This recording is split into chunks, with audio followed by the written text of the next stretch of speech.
मोहब्बत रहमान किसी की तो कुछ भगवान लिखते हैं, मिटा हस्ती अपनी इसको को पहचान लिखते हैं, मगर हम तलवारों के बेटे उन मस्तानों की टोली बहा जो खून सरहद पर अपना हिंदुस्तान लिखते हैं, अपना हिंदुस्तान लिखते हैं। आदरणीय अध्यक्ष महोदय, संचालक महोदय, बाहर से आए हुए अतिथिगण, प्रधानाचार्य महोदय एवं प्रांगण में उपस्थित असीम सौंदर्य के श्रोतागण, मैं अंशुल भारद्वाज आज देश प्रेम और राष्ट्र निर्माण के अवसर पर आप सभी के साथ अपने विचार साझा करना चाहूंगा। आजादी की सही कीमत वही समझ सकता है जिसने गुलामी की हो।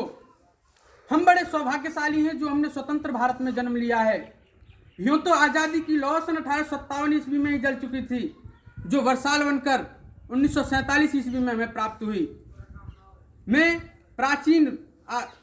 प्राचीन मध्यकालीन और वर्तमान भारत के कुछ उदाहरणों से स्पष्ट करना चाहूंगा कि जब हमारा देश फिरंगियों के फेरे में बंध गया था तो मेरा रंग दे बसंती टोला की एक आवाज पर टोलों के टोले उमड़ाते थे। उनके वंदे मातरम के नारों से खून में आने वाला 5-5 डिग्री का तूफान अंग्रेजी शासकों की जड़ में तूफान ला देता था। उस दौर में लोग अपने वतन के लिए मर जाया करते थे, मिट जाया करते थे, फांसी पर चढ़ जाया करते थे, क्योंकि यह उस दौर की देशभक्ति की कसौटी थी। बाद उसके 62, 65 और 71 के युद्ध में अपना सुहाग गवा देने वाली औरत, और जब घर के हालात ये हो जाया करते थे कि प्यार भी भरपूर गया, मांग का सिंदूर गया, नन्हे नोने हालों की लंगोटियां चली गईं, छोटी छोटी बेटियों की चोटियां चली गईं, बाप की कमाई गई, बेटे की पढ़ाई गई, ऐसा एक विस्फोट हुआ पता भी चला नहीं, ऐसा एक विस्फोट हुआ पता भी चला नहीं। आपके लिए तो एक आदमी गया है साहब, लेकिन हमारे तो घर की रोटियां ही चली गईं, लेकिन हमारे तो घर की रोटियां ही चली गईं। वाले हालात पैदा हो जाने पर भी एक माँ अपने बेटे को सरहद पर दुश्मन की धज्जियां उड़ाने के लिए भेज दिया करती थी और उसे पत्र लिखवा कर भेजा करती थी। ध्यान से सुनिएगा, अम्मा ने खत लिखा है बड़े चाव से, अम्मा ने खत लिखा है बड़े चाव से, पुत्र मेरे ना घबरा जाना, पुत्र मेरे ना घबरा जाना, 1 इंच भी पीछे ना हट जाना, चाहे इंच इंच कट जाना, चाहे इंच इंच कट जाना। ध्यान दीजिएगा, ये उस दौर की देशभक्ति कसौटी थी। तब देश लड़ जाने को कहता था, मर जाने को कहता था, मिट जाने को कहता था, फांसी पर चढ़ जाने को कहता था, परंतु आज देश लड़ जाने को नहीं कहता है, मर जाने को, मिट जाने को, फांसी पर चढ़ जाने को नहीं कहता है। असल मायने में मेरे विचारों में आज देशभक्ति तब उजागर होती है जब कोई व्यक्ति अपना कार्य पूरी लगन, पूरी मेहनत और पूरी ईमानदारी के साथ करता है। मैं नहीं मानता व्हाट्सएप और फेसबुक की डीपी को 3 रंग में रंगना देशभक्ति है। यदि आप कहते हैं कि हाथ में 2 बार तिरंगा ले लेना देशभक्ति है, तो मैं आपसे पूछना चाहूंगा, ट्रैफिक में खड़ा वो बच्चा नंगे पांव में जब तिरंगा लेकर घूमता है और उसे बेचता है, तो क्या आप उसे उसकी देशभक्ति कहेंगे? नहीं, ये उसकी देशभक्ति नहीं है, ये उसके पेट की भूख की शक्ति है जो उसे ऐसा करने पर मजबूर करती है।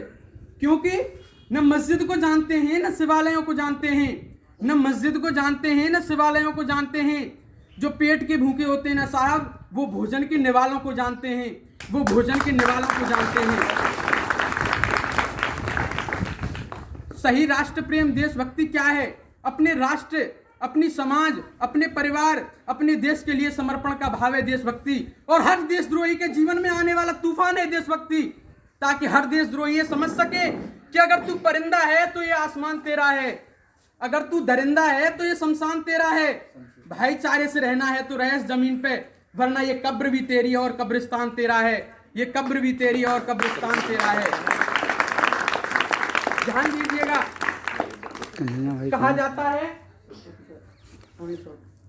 जाता है कि हमारा देश सबसे बड़ा लोकतंत्र है, यानी कि हम सबसे बड़े लोकतंत्र में रह रहे हैं।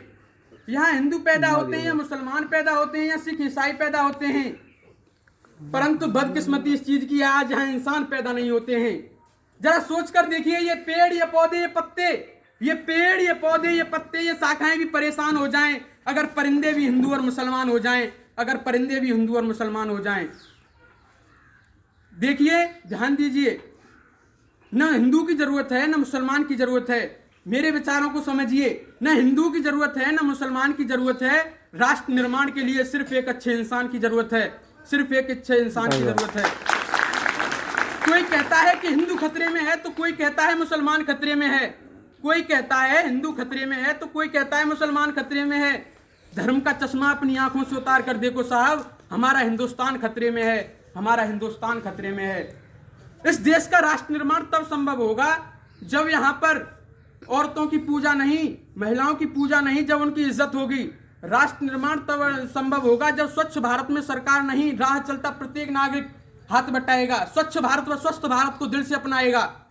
और राष्ट्र निर्माण तब संभव होगा जब प्रत्येक नागरिक और इस देश का गरीब बच्चा ज्ञान अर्जन के लिए सरकारी स्कूल की चौखट पर कदम रखेगा।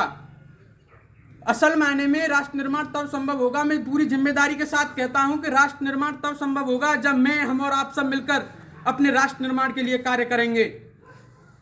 क्योंकि न तेरा है न मेरा है, न तेरा है न मेरा है, ये हिंदुस्तान सबका है, न समझी गई ये बात तो नुकसान सबका है। अंत में मैं सल्यूट करना चाहूँगा इस देश के हर उस जवान को, पुलिस प्रशासन और किसान को और हर उस व्यक्ति को जो अपना कार्य पूरी ईमानदारी, पूरी लगन, पूरी मेहनत के साथ करता है, जिनके बिना राष्ट्र निर्माण की तो कल्पना तक नहीं की जा सकती। और अंत में मैं अपने शहीदों को और आज भी जो इस देश के लिए संघर्ष कर रहे हैं उनके लिए दो शब्द कहना चाहूँगा। उनके लिए अंत में मैं दो शब्द कहना चाहूँगा। सार मेरी साधना का शेष रहना चाहिए, मैं रहूं या ना रहूं मेरा देश रहना चाहिए। क्योंकि इन्हीं भावनाओं के साथ इन्होंने अपने को, अपने आप को, अपने प्राणों को इस राष्ट्र रूपी हवन कुंड में न्योछावर किया था। जय हिंद।